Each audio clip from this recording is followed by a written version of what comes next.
Somewhere around 11 at night, after the light is off and the body is finally still, your legs begin refusing to cooperate. Not cramping. Cramping is a contraction you can locate and name. This is something else entirely, a deep uncomfortable electricity that sits inside both calves and will not resolve no matter how you position them. A buzzing that is not quite pain but is worse than pain because pain at least has a clear signal. This has no edges, no center, no anatomy you can point to. You shift your legs and it eases for 3 seconds and returns. You stretch and 5 seconds of relief floods back into discomfort. The only thing that stops it completely is getting up and walking, and the moment you lie back down, the sensation is waiting. You have experienced this and you have never been given a physics explanation for why it happens specifically at night, specifically at rest, specifically in the legs, and specifically resolves with movement. The sensation is the convergence of 4 independent mechanisms, each one operating on a different system, each one peaking at the exact moment you lie down to sleep, that produce the single most frustrating nighttime experience your body can generate without actual injury. The reason movement stops it instantly has nothing to do with the legs and everything to do with a structure in your spinal cord that your hands can close from outside your body in 60 seconds. The spinal gate, the itch discussion, described where fast fiber input blocks slow fiber transmission through inhibitory interneurons in the dorsal horn, operates here on a different signal. The uncomfortable sensation in restless legs is carried by the slow fibers. The crawling, buzzing, electric quality is characteristic of this fiber type. The signal travels from the calves to the dorsal horn, where it must pass through the gate before reaching the brain. Movement closes the gate, every step produces massive fast fiber activation, and the discomfort vanishes. Stillness opens the gate when you lie down, the mechanoreceptors go silent, the inhibitory neurons lose their input, and the slow fiber signal passes through. The sensation floods in not because lying down caused it, but because lying down removed the input that was blocking it. This is why pacing the hallway at midnight has been closing the gate with movement and reopening it with stillness over and over. The cycle repeats because neither action addresses the signal, both actions only determine whether the cord transmits it. Calf compression closes the gate from the bed. Sustained deep pressure on both calves activates the fast mechanoreceptors, the identical fiber type that movement activates without requiring you to stand up.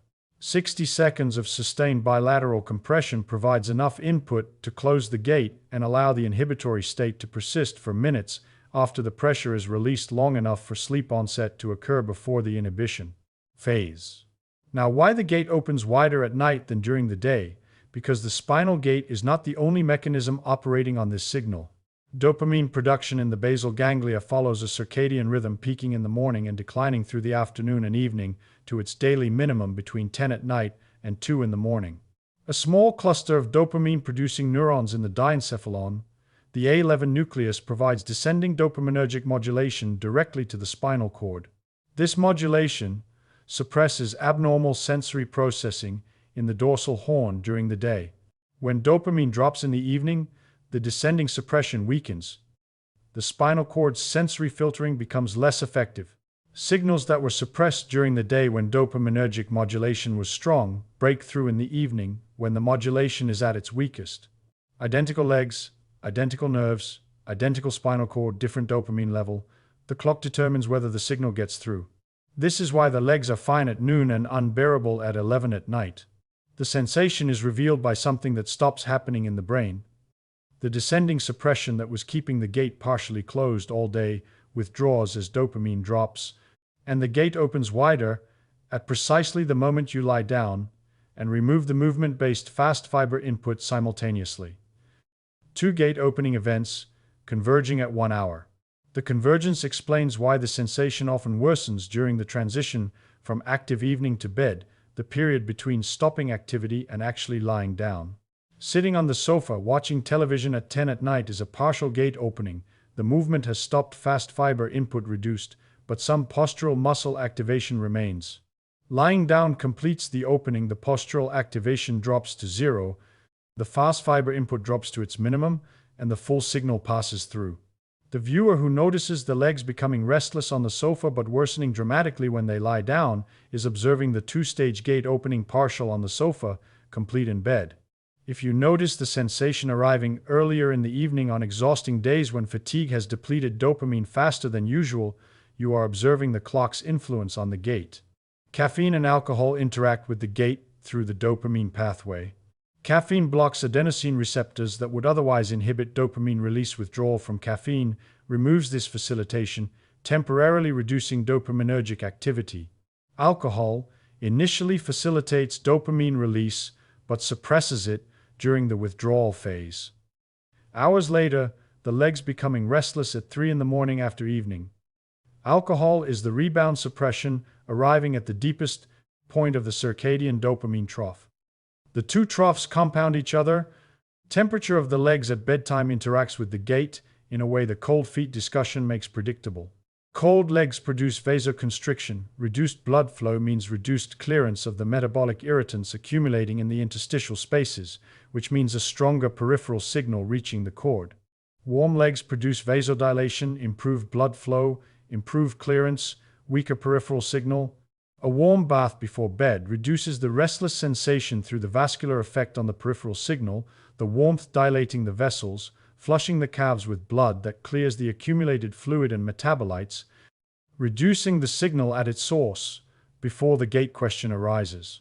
Combination warm bath to reduce the peripheral signal followed by calf compression to close the gait addresses the convergence from both directions. The warmth weakens the signal. The compression blocks its transmission. Weighted blankets provide continuous low-level compression across the entire body surface, including the calves enough to partially close the gait, not as intensely as targeted calf compression but continuously throughout the night. If a weighted blanket helps your restless legs, you discovered gait closure without knowing the mechanism. The targeted compression before lying under the blanket compounds the two full closure from the hands, partial maintenance from the weight as the intense inhibition fades. Well, the iron paradox, because this is where the blood test fails in a way your doctor may not explain. Brain iron is required as a cofactor for tyrosine hydroxylase, the rate-limiting enzyme in dopamine synthesis. This enzyme converts the amino acid L-tyrosine to L-dopa, the precursor to dopamine. Without adequate iron at the enzyme's active site, dopamine production falls. Less dopamine means less descending modulation of the spinal cord, which means the sensory gate opens wider, which means the legs are louder at night. MRI measurement of iron content in the substantia nigra revealed reduced levels in people with restless legs, even when serum ferritin and transferrin saturation were within normal range, as Allen and colleagues documented. The blood test said the iron was fine. The brain disagreed. The iron in the blood and the iron in the brain are separated by the blood-brain barrier, and the transport mechanisms that move iron across that barrier can be impaired independently of total body iron status. Paradox: your doctor checks your iron, the result is normal, and the doctor looks elsewhere. But the enzyme that builds the dopamine that keeps the spinal gate modulated needs iron that the blood test was never measuring. The blood test answers a question about systemic iron stores. The legs are asking a question about iron availability at a specific enzyme's active site behind a barrier the blood test cannot see across. This section is a revelation, not a treatment recommendation. The viewer should discuss iron supplementation with their physician, particularly forms that cross the blood-brain barrier more effectively, such as ferrous bisglycinate. The physics is the point. The molecule that keeps your legs quiet at night is built from an enzyme that requires a mineral your standard blood panel does not assess at the location where the deficiency matters. The ferritin level that your doctor calls normal, above 12 or 15 nanograms per milliliter, may be normal for systemic iron stores while being insufficient for brain dopamine synthesis. Some sleep medicine specialists recommend a ferritin target above 75 for restless legs patients, a threshold far above the standard normal range, the higher target reflecting the transport barrier between blood iron and brain iron that the standard threshold does not account for. And then, what is physically happening inside your calves by evening? Because the cord is processing a signal that two mechanical changes in the calf tissues have been amplifying all day. Fluid accumulation is the first. Throughout the day, hydrostatic pressure has been working against your legs, the weight of a vertical column of blood, approximately 120 centimeters tall, pressing fluid from capillaries into the interstitial spaces of the lower legs. By evening, The calves contain measurably more interstitial fluid than they held in the morning. The accumulated fluid compresses the peripheral sensory nerve branches embedded in the calf musculature, producing the low-level irritation signal that the slow fibers carry to the spinal cord. Fascial thickening is the second. After hours of sitting or reduced movement, the hyaluronic acid between the fascial layers in the calves has increased in viscosity. Hyaluronic acid is thixotropic. It thickens when still and thins when moved, the physics that makes ketchup flow when shaken and solidify when sitting. Hours of stillness have turned the fascial lubricant from fluid to semi-solid. The thickened fascia compresses the intramuscular nerve branches from a different direction than the fluid compression. Combined effect fluid from outside the fascial compartments, thickened fascia from within produces a double compression on the sensory nerves that generates the abnormal signal reaching the spinal cord. Compression addresses both. Deep manual pressure displaces interstitial fluid from the compressed tissue spaces. The fluid is physically pushed from the areas of highest compression toward the lymphatic and venous drainage pathways. The shear force from the squeezing hands produces the thixotropic state change. In the calf fascia, viscosity drops, fascia liquefies, nerve compression from both sources decreases. The signal that was reaching the spinal cord weakens at its source at the moment the gate is being closed by the fast fiber input from the pressure itself. Two mechanisms from one action, gate closed and signal reduced simultaneously. You now know what produces the sensation and what blocks it. The question changes from why the legs are restless to what you can do about the four mechanisms converging at bedtime. Elevating your legs in the evening addresses the fluid accumulation. The elevation reduces the hydrostatic pressure gradient, slowing further accumulation and allowing some drainage. But elevation does not close the spinal gate because elevation provides no mechanoreceptor input. The fluid decreases but the gate remains open. Compression provides both fluid displacement and gate closure, which is why compression produces more complete relief than elevation alone. The release matters as much as the compression, and the physiology of the release explains why the legs feel different afterward than they did before. Sustained bilateral calf compression for 60 seconds is an isometric load. When the pressure releases, the compressed tissues undergo reactive vasodilation. Blood flow surges through the calf vasculature at 3 to 5 times baseline. The cold water discussion on the feet described this identical vascular rebound through thermal cycling mechanism is identical. Stimulus is mechanical rather than thermal. The legs feel warm, flushed, heavy, in a comfortable way, the physiological opposite of the restless buzzing.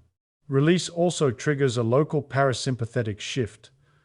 Muscular tension in the calves drops below its pre-compression baseline.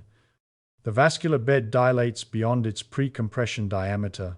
The legs enter a state of parasympathetic dominant relaxation that is the physiological opposite of the irritated state that produced the restless sensation. Sequence 60 seconds of sustained pressure. Then, release produces a gate closure during the compression, followed by a tissue-level relaxation after the release that together create a window of 5 to 15 minutes where the legs are both gated and relaxed. Fast fiber inhibition persists from the pressure. Reactive vasodilation and fascial liquefaction persist from the release. This window is the sleep onset window. If the other conditions, temperature, darkness, circadian timing, the sleep discussions described are met, sleep onset occurs before the inhibition fades. Now, why certain medications make the sensation worse? Because the dopamine connection explains a pattern many people experience without their prescribing physician connecting it. Antidepressants that increase serotonin, the SSRIs and SNRIs, prescribed to tens of millions of adults over 45, can worsen or unmask restless legs through a mechanism the dopamine clock explains. Serotonin and dopamine operate in a partially reciprocal relationship in the basal ganglia. Increasing serotonin through medication can reduce dopaminergic activity. The reduction may be subtle enough to produce no noticeable daytime effect, but sufficient to lower the evening dopamine trough below the threshold where the descending modulation can keep the spinal gate adequately closed. Pattern: someone starts an antidepressant and 3 to 6 weeks later notices that the legs have become restless at bedtime, a new symptom, not present before the medication. The connection is rarely made because the symptom appears weeks after the medication started, the legs and the mood seem unrelated, and the prescribing physician may not ask about sleep-specific leg discomfort. The physics connects them. The medication reduced the dopamine that was keeping the spinal gate modulated at night. Antihistamines, commonly taken as sleep aids by this demographic, can worsen restless legs through a different pathway. Histamine in the brain promotes wakefulness and facilitates dopamine release. Blocking histamine with an antihistamine reduces the dopaminergic facilitation.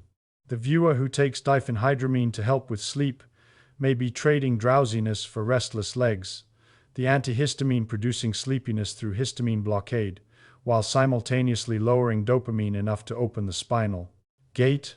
If you have started or changed a medication in the past 2 months and noticed new or worsening nighttime leg discomfort, the medication may be involved. The connection is worth discussing with your prescribing physician, not to stop the medication but to explore alternatives that do not reduce dopaminergic modulation at the hour when the modulation matters most. And then exercise timing, because the relationship between exercise and restless legs runs in both directions depending on when the exercise occurs. Moderate exercise earlier in the day, morning or early afternoon, typically reduces restless leg severity that evening. The proposed mechanism involves exercise-induced dopamine release and exercise-induced reduction in peripheral sensory irritability through improved circulation and fluid clearance. The exercise effects persist into the evening, raising the dopamine baseline and reducing the peripheral signal that the spinal cord would otherwise process. Vigorous exercise in the evening, within 3 hours of bedtime, can worsen restless legs. The mechanism involves exercise-induced sympathetic activation that persists into the bedtime window, exercise-induced peripheral nerve irritability from metabolic waste accumulation in the calves, and the paradox that intense leg exercise produces the fluid and fascial changes in compressed form that a full day of gravity produces gradually. The calves after a hard evening run may contain more metabolic waste, more fascial stiffness from intense loading, and more peripheral nerve irritability than the calves after a day of moderate activity, producing a stronger signal at the spinal cord at the hour when the gate is already opening. Practical distinction: morning or early afternoon exercise of moderate intensity reduces the sensation. Evening exercise of high intensity can amplify it. The timing matters more than the type because the timing determines whether the exercise effects align with or oppose the dopamine circadian trough. Pregnancy amplifies every mechanism in the convergence simultaneously, and the amplification explains why restless legs appear or dramatically worsen during the 3rd trimester. Blood volume increases by 40 to 50%, increasing hydrostatic pressure in the lower extremities and worsening fluid accumulation. Iron demand rises sharply as the fetus builds its own iron stores, potentially reducing maternal brain iron availability for dopamine synthesis. Progesterone affects dopaminergic activity. The weight gain increases compressive load on the legs during standing hours. The result is a temporary but severe version of the convergence, every contributing mechanism amplified at once. The condition typically resolves after delivery as blood volume, iron demand, and hormonal balance return to baseline. The gate closure protocol is particularly relevant during pregnancy because it provides mechanical relief without pharmacological intervention. The compression addresses the gate and the fluid without any substance crossing the placenta. Partner sleeping beside someone with restless legs experiences a secondary disruption that is rarely discussed. The periodic limb movements that often accompany the sensory component produce visible leg jerks during sleep that disturb the partner's sleep architecture, even when the affected person is unaware of the movements.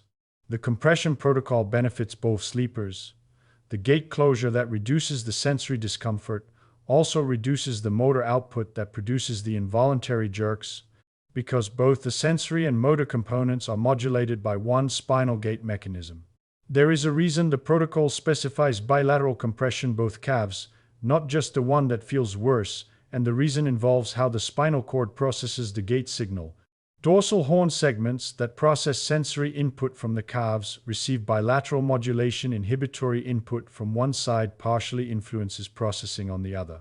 Compressing only the affected calf closes the gate on that side, but leaves the contralateral gate less fully closed. Bilateral compression closes the gate at both dorsal horn levels simultaneously, producing more complete and more persistent inhibition than unilateral compression. The 60-second split between both calves, 30 per side, is more effective than 60 seconds on the worst calf alone. There is a mineral dimension beyond iron, and the mineral is one you may already be supplementing for other reasons. Magnesium participates in the regulation of NMDA receptors in the spinal cord, the excitatory receptors that contribute to the abnormal sensory processing the gait control theory describes. Adequate magnesium helps maintain the inhibitory-excitatory balance in the dorsal horn. Magnesium deficiency, common in adults over 50, particularly those taking proton pump inhibitors or diuretics, shifts the balance toward excitation, making the spinal cord more responsive to the sensory signals from the calves.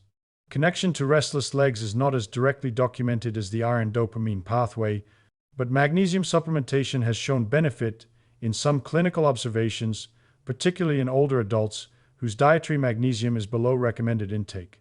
The mechanism is plausible.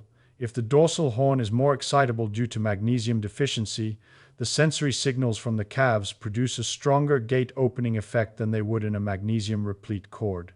The mineral does not close the gate. It modulates how readily the gate opens. Children who complain of growing pains, deep, aching, poorly localized discomfort in the legs that occurs primarily at night and resolves with movement or rubbing may be experiencing the early manifestation of this convergence. The description matches: nighttime onset, deep nonspecific leg discomfort, resolution with movement or pressure, no structural cause identified. Growing pains have no established pathophysiology. The gait control framework offers one. Children's rapidly growing limbs may produce low-level sensory signals from stretched periosteum and fascial tension that are suppressed during the active day by constant movement, then revealed at night when the child lies still. The child who asks to have their legs rubbed at bedtime is asking for gate closure without knowing the term. The parent who rubs the child's calves for a minute and watches the child fall asleep is performing the identical protocol scaled to a smaller body. If the sensation occurs every night, regardless of what you do, if it is severe enough to prevent sleep for hours, if it has been present for months, if it is accompanied by involuntary leg jerks during sleep that a partner has observed, the convergence may include a neurological component that the mechanical protocol alone cannot address. The compression addresses the gait, a first-line approach for mild to moderate nighttime leg discomfort. Severe, treatment-resistant, nightly restless legs that do not respond to the compression protocol, the exercise timing adjustment, the iron discussion with your physician, and the medication review warrant a sleep medicine evaluation. The iron-dopamine pathway may require pharmacological support that the mechanical intervention cannot provide. The compression addresses the gait. The dopamine clock and the iron enzyme require different interventions when they are the dominant contributors. Compression socks, the graduated compression garments, prescribed for venous insufficiency, provide continuous low-level gate closure and fluid management throughout the evening. Wearing them from dinner through bedtime reduces both the mechanical signal and the fluid accumulation that would otherwise converge at bedtime. Limitation is that compression socks must be properly fitted. Too tight produces discomfort, too loose provides insufficient mechanoreceptor activation. The medical-grade graduated compression sock, tighter at the ankle and progressively looser toward the knee, provides the optimal pressure distribution for both fluid management and mechanoreceptor activation. The over-the-counter flight socks, available at pharmacies, are a reasonable starting point. 4 mechanisms: the spinal gate that stillness opens, the dopamine rhythm that withdraws suppression at bedtime, the iron-dependent enzyme the blood test cannot assess, the fluid and fascial compression from 14 hours of gravity and stillness converge on one experience at 1 hour. Each mechanism is independently documented. Each peaks in the evening independently. The convergence is what makes the sensation feel so disproportionate to its cause. 4 systems withdrawing their protection simultaneously, producing an experience that feels like something is deeply wrong with the legs, when in fact the legs are fine. The spinal cord, the dopamine clock, and the fluid physics are the problem, the legs are the messenger. That convergence, 4 independent mechanisms producing one impossible to describe sensation at the 1 hour you need. Your legs silent is the count I wish I had known during the years I blamed the legs instead of the gait. Sit on the edge of the bed. Wrap both hands around one calf, thumbs on the shin, fingers on the back of the calf muscle. Squeeze firmly and deeply, enough pressure to feel the muscle compress under your hands. Hold for 30 seconds. Move to the other calf and hold for 30 seconds. Return to the first if the sensation persists. Pressure must be deep, not massage or rubbing, but sustained compression through the full thickness of the calf muscle. Surface touch does not close the gait. Deep pressure does. Timing. Immediately before lying down. The inhibitory effect persists for minutes, not hours. The compression must be the last thing you do before the head reaches the pillow, maximizing the overlap between the inhibitory window and the sleep onset window. Doing the compression 30 minutes before bed and then reading, scrolling, or watching television provides no benefit at bedtime because the fast fiber inhibition has already faded by the time the head reaches the pillow. The sequence is: undress, brush teeth, sit on the edge of the bed, compress both calves for 60 seconds, lie down immediately. No intervening activities between the compression and the pillow.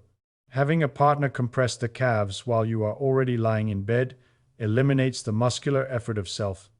Squeezing, you are already in sleep position, already relaxed, receiving the fast fiber input without generating the arousal that sitting up and compressing yourself produces.